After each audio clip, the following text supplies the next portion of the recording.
Franklin borrows a book, How Consistency Bias Can Be a Good Thing, but is often the stalwart of evil. Today we're talking about consistency bias and how the entire system, how your mind, how all of us fall victim to this bias that comes so naturally to our species.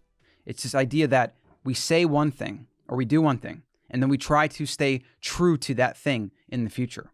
In a world where data comes at you at lightning fast speed, things change all the time. Do you see how this could be a problem, especially in the political sphere? You have experts that go on TV and they spew all this fear, all these big numbers, millions are going to die, this and that. And then the data comes out and it doesn't show that. Do these experts go and say, well, I was wrong or whatever? No, they try to cover their ass. They try to promote more fear. They try to extend the timeline so people just forget. Politicians will say one thing. Maybe they'll want to change their mind. Maybe deep down, they've been convinced of another better way. But will they come out and say that? I almost don't blame them. Because the media, online, Twitter mobs, things like that, will attack them. They will say, you said this, you're wishy-washy, or you're lying, or whatever. It's not a good thing. It's part of the political divisiveness and the problems that we have today. And I'm going to show you this example in full effect, how it can be used for good, but generally how it's often used for evil, not necessarily on purpose, but usually on accident. In his autobiography, Benjamin Franklin was facing opposition to being reelected Clerk of General Assembly. And he learned that one of his most vocal opponents had an impressive library. So Franklin wrote this individual a letter asking to borrow a very specific, rare, and valuable book, to which his opponent sent immediately. Franklin then returned it a week later with a gracious note of thanks. At the next House Assembly, this once vehement opponent of Franklin's came up to him and civilly said, if there's anything I can do, let me know. Basically offered his services and offered to help in any way he can. Up to that point, he'd never even talked to Franklin. After that, they became lifelong friends. So why did this work? Why is this so powerful? There's a couple things. Franklin disarmed his opponent. He asked for something. A lot of times, if you want to get somebody to like you or you want to persuade them in a certain way, you actually want to impose on them. It's a very interesting, weird dynamic that humans tend to have. A lot of times we think we're bothering people or you couldn't ask for things, but a lot of times there's things like reciprocity and there's other biases and people want to help and things like that. So it is a very kind of sneaky way that he did this. After the fact, though, the thing that this individual probably had no idea had happened, probably just completely rewrote his memory. He convinced himself that, well, if I'm going to lend a book to this guy, he must be a good guy. So from here on out, I have to be his ally. And that's exactly what happened. This tool could be used for good, for bad. It's good for persuasion, selling. It's good for relationships even. You can use this in a way. But the most important thing you want to do is you want to be aware of it in your own life. And the real danger of the consistency bias is the difficulty with changing our minds. We need to change our minds. We need to be willing to change our minds. One way to fight this back is to not commit too strong to either end. Be willing to kind of take things with a grain of salt, as they say. Don't commit too strong to either end. Ask good questions. Don't become too fired up about any this point or that point.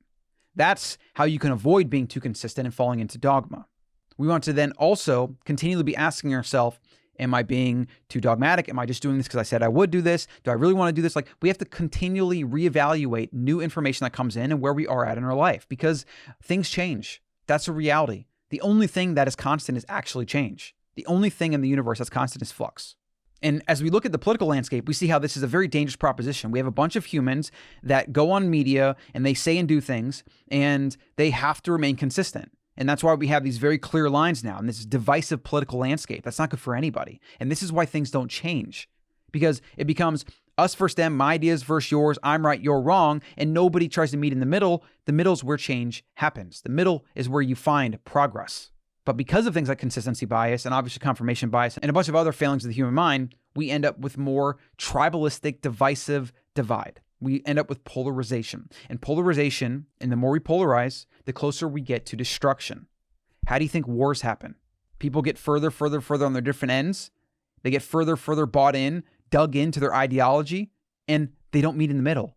And thus, conflict ensues. We can't do that. The only way America's going to get taken over by a foreign enemy is if we crumble from the inside. And who knows, maybe China, maybe Russia, maybe they're all just sitting there just kind of salivating and just waiting, see what they can do. Let them argue over race and destroy their institutions and defund the police and just otherwise have civil unrest. And then we'll just sneak in strategically and take over, basically. They don't think these things could happen, or they might think they're conspiracies. But if you look at history, what is history? It's a bunch of tyrants and a bunch of revolutions. And it keeps happening over and over and over again. What makes any of us think that it can't happen again? To think it can't happen again is a combination of hubris and just lazy thinking. ignoring history. And as they say, if you ignore history, you're going to repeat it. Catch yourself in the consistency bias trap.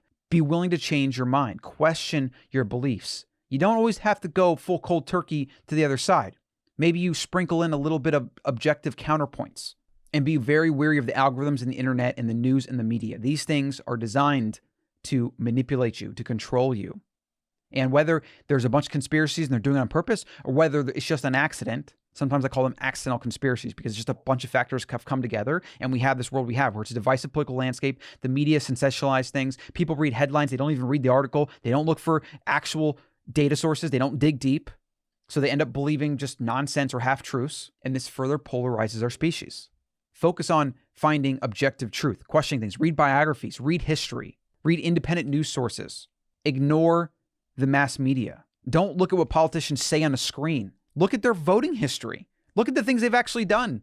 But who does that? We're addicted to this. Swipe, like, dislike, comment. You're this, you're that, whatever. These are going to be the very things that crumble our world. The things that we're taking so for granted right now, like free speech and things like that.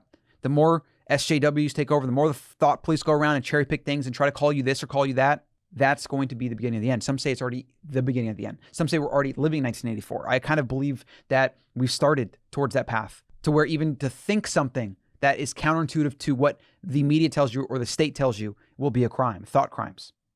We have to fight the bias. We have to fight the dogma. We have to be aware of ourselves. We have to be self-reliant, self-sufficient, and we have to seek truth in data, not narratives that have been manufactured for you.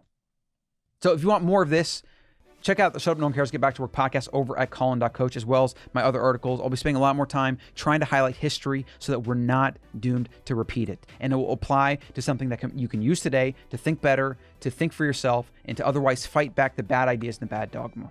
The only way we're going to win this battle is by starting with ourselves, one individual at a time.